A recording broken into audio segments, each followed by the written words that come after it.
Houston and Lamar had different ideas about Native Americans, debt and spending, annexation, getting added to Texas, United States, and education. Who do you think is more popular with the Texans at the time? Houston. Native Americans loved them. Debt spending tried to decrease the debt. Annexation wanted Texas to be annexed, added to the United States. Education did nothing to establish an education system in Texas. Houston hated Native Americans, hated them, wanted them out of Texas.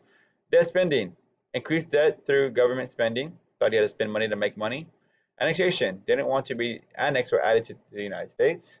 Education, strong efforts to establish an education system in Texas, known as the father of education. So you can see almost everything, they're opposite, polar opposites. Houston liked natives, Lamar hated them. Houston tried to save money, Lamar spent money. Annexation, Houston wanted to be annexed, Lamar did not want to be annexed.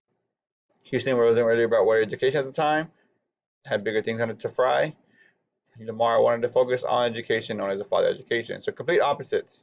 And like I said, he was first, second, came back to third president. So you can see how he being president first and then him being second, and how they can cancel each other's work out, since they're definitely nothing alike.